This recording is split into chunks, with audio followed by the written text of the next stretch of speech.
हिमाचल प्रदेश में कांगड़ा जिला अंतर्गत पालमपुर के चचिया में शुक्रवार को जन आक्रोश रैली कर हिमाचल बीजेपी के महामंत्री त्रिलोक कपूर ने कांग्रेस विधायक आशीष बुटेल और सुक्खू सरकार पर जमकर जुबानी हमला किया। त्रिलोक कपूर ने कहा, अब समय आ गया है कि कांग्रेस की सरकार ने जहां जहां कार्यालयों को बंद किया वहां बीजेपी जनता के साथ मिलकर आंदोलन करेगी, जिससे कार्यालयों पर जड़े ताले अपने आप खुलने शुरू हो जाएंगे। उन्होंने कहा कि इसकी शुरुआत चचिया से शुरू भी हो चुकी है। पूर्व बीजेपी सरकार ने कार्यालय खोले और कांग्रेस ने उन पर ताले जड़ दिए। त्रिलोक कपूर ने कहा कि मैंने हमेशा सच का समर्थन किया है। कांग्रेस नेताओं की तरह झूठ बोलना हमारी आदत में नहीं है। पूर्व सरकार ने चचिया की 15 पंचायतों की मांग पर लोक निर्माण विभाग का उप कार्यालय खोला था। स्थानीय कांग्रेस विधायक आशीष बुटेल पर जुबानी हमला बोलते हुए कहा कि जो परिवार 40 सालों से पालमपुर की जनता से छल की राजनीति कर रहे हैं, उनको इस क्षेत्र की याद क्यों नहीं आई। यहाँ के किसानों की एक ही मांग थी कि बेसहारा पशुओं ने उनके खेतों को नहीं बल्कि फसलों को भी नष्ट कर दिया था। लेकिन एक किसान का बेटा होने के नाते मैंने जनता के दर्द को समझा और बीजेपी ने 2 करोड़ 40 लाख रुपए खर्च कर 14 अक्टूबर 2022 को यहाँ गो सेंचुरी का लोकार्पण किया।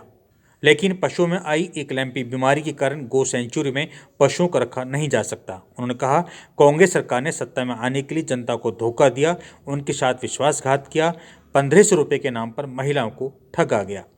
विधायक आशीष बुटेल ने जनता के साथ सफ़ेद झूठ बोला कि हम पालमपुर में डीसी का कार्यालय खोलेंगे। जो परिवार एक पटवार खाना ना खोल पाया हो वो डीसी कार्यालय क्या खोलेगा। कि हमारे पार्टी के लोगों ने जब यहाँ की जनता को ये विषय ध्यान में लाए कि इस क्षेत्र के जो हमारे 15 पंचायत के लोग हैं उनको 3 बहुत बड़ी महत्वपूर्ण और ज्वलंत समस्याओं से गुजरना पड़ रहा है। सबसे बड़ी समस्या ये थी कि इस इलाके में जो हमने गौ सेंचुरी का निर्माण किया था, वो गौ सेंचुरी की दुर्दशा आज इतनी खराब है कि जो हमने किया था वो भी पूरी तरह धराशायी हो गया है। और उसके लिए हमने सरकार से बात की कि इसको जल्दी जल्दी शुरू किया जाए। और लोगों को बहुत गुस्सा है, उनके खेत जो उजाड़ हो गए हैं, उनके बार बार आग्रह पूर्वक भी अभी तक 2 साल तक यहाँ के विधायकों को वहाँ जाने का मौका नहीं मिला। दूसरा, इसी के साथ दूसरा जो सबसे बड़ा संकट है कि यहाँ की जो उप तहसील है हमारी, जिस उप तहसील की कल कैबिनेट में बात कर रहे थे, उसकी तो नोटिफिकेशन 2 अक्टूबर 2022 में हो गई है। और उसके में तहसीलदार जोगिंदर बस्ती जी ने रेगुलर काम किया है, स्टाफ भी वहाँ था। अगर उसमें कोई कमी रह गई थी तो तुम उस कमी को पूरा करते, तुमने ताला क्यों लगा दिया। हम तो अब ताला खुलवाने की लड़ाई लड़ रहे हैं। हम नोटिफिकेशन है कैबिनेट वगैरह वो हमारा कोई विषय नहीं है, वो सब जनता को गुमराह करने का। तुमने ताला लगाया है, तुम इस ताले को खोलो। तीसरा मुद्दा था ये जो मेरा 15 पंचायतों का इलाका है, इन्होंने बिना मांगे पूछे, बिना लोगों के सलाह मशवरे सारे का सारा इलाका जो है वो टीसीपी एक्ट में शामिल कर लिया। टीसीपी एक्ट वो बीमारी है कि हमारे गाँव के गरीब लोगों को अगर अपनी गौशाला भी बनानी है तो अब हजारों रुपए के खर्चे से जो गुजरना पड़ेगा। अपना घर भी बनाना है तो अनेकों दिन के चक्कर लगेंगे। अरे गाँव में टीसीपी की क्या जरूरत है।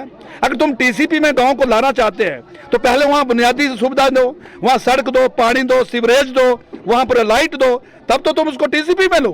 गांव में कहेगा टीसीपी। लेकिन एक बड़ी योजना से गांव के लोगों को प्रताड़ित करने का काम किया है और गांव के लोग बहुत आक्रोश में है। ये निर्णय लिया गया है कि जब तक इस इलाके के 3 बिंदुओं पर सरकार ने बात नहीं मानी तब तक ये संघर्ष का बिगुल जो है जारी रहेगा। इसमें कोई समझौता होने वाला नहीं है। आज का जन आक्रोश आपने देखा है, इंद्रुनाग से लेकर यहाँ तक लोग कितना अपना काम बार छोड़कर क्यों यहाँ आए थे। कोई बड़ा नेता तो था नहीं यहाँ पर। एक अपील थी, ये मुद्दे आपके लिए आने वाले, इसके खिलाफ लड़ाई लड़नी, और लोग बढ़ चढ़कर इस काम में इस आंदोलन में शामिल हुए। ये आज मैं कहना चाहता हूँ। वो प्रूफ दे कि कौन सा बजट मांग रहे हो। भ्रष्टाचार करने के लिए बजट चाहिए या उनके काम करने के लिए बजट चाहिए। यहाँ के तहसीलदार, मैं कह रहा हूँ कि जो सब नायब तहसीलदार थे श्री जोगेंद्र जी, उनकी सैलरी एसडीएम ऑफिस से निकलती है। वहाँ का जो स्टाफ है सारी सैलरी वहाँ से निकलती है। भवन जो कानून ऑफिस में था, और कौन से बजट की बात चाहिए थी इनको। लेकिन मैं पूछना चाहता हूँ कि जिस ब्लॉक की जो बात कर रहे हैं, हमारे टाइम ब्लॉक जो है 60% से ज्यादा था, इनके टाइम आज स्टाफ 25 और 30% है। जवाब दें इस बात का। आज मैंने तथ्यों के साथ बात की है। ये लोगों को गुमराह कर रहे हैं।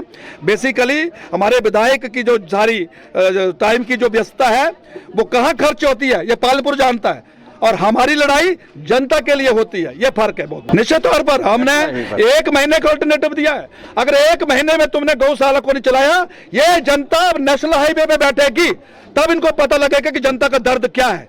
जनता जाग गई है और जनता इनको जगा के दिखाएगी। ये कहावत बिल्कुल सही है कि पुलिस से बचना बहुत मुश्किल है। जी हाँ, ऐसा हम इसलिए कह रहे हैं क्योंकि हिमाचल पुलिस ने तमाम कड़ियों को जोड़ते हुए आखिरकार 1 साल बाद अश्लील वीडियो बनाकर बाद में ब्लैकमेल करने वाले गिरोह का भंडाफोड़ कर दिया है। हिमाचल में जिला पुलिस नूरपुर को अश्लील वीडियो बनाकर बाद में ब्लैकमेल करके पैसे ठगने वाले गिरोह को पकड़ने में बड़ी कामयाबी मिली है। पुलिस इस गिरोह के 2 लोगों को राजस्थान से गिरफ्तार कर पुलिस थाना फतेहपुर ले आई है। बताया जा रहा है कि उक्त गिरोह ने मच्छोट के 21 वर्षीय युवक मनीष राणा को वीडियो कॉल करके उनका अश्लील वीडियो बना लिया था और उनकी वीडियो को सोशल साइट पर अपलोड करने की धमकी दे रहे थे। युवक मनीष राणा ने बेइज्जती के डर से उनके खाते में 11,000 रुपये की राशि ट्रांसफ़र भी कर दी थी, लेकिन ये लोग फिर भी पैसे मांगे जा रहे थे। ऐसे में युवक ने प्रताड़ित होकर 1 जनवरी 2024 को अपने मोबाइल पर सुसाइड नोट लिखकर चाचा को व्हाट्सएप पर भेजकर आत्महत्या कर ली थी। युवक का शव जंगल में मिला था। मृतक युवक के सुसाइड नोट के आधार पर पुलिस ने थाना में मामला दर्ज कर आगामी कार्रवाई शुरू कर दी थी। पुलिस ने मोबाइल लोकेशन ट्रेस करते हुए राजस्थान से 2 युवकों पंकज और सचिन को गिरफ्तार कर थाना फतेहपुर ले आई है। इस संबंध में डीएसपी क्या कह रहे हैं, आइए आप भी। मामला दर्ज हुआ था पुलिस स्टेशन फतेहपुर में। तो ये लड़का स्थान का रहने वाला था जिसका नाम था मनीष राणा। तो उसको कोई व्हाट्सएप कॉल आई थी जिसके चलते उसका एक वीडियो बनाया था। फतेहपुर में हमने FIR number 2/24 under section 306 IPC में दर्ज किया था। तो अक्यूज को पकड़ने के लिए पिछले 1 साल से पुलिस प्रयास कर रही थी।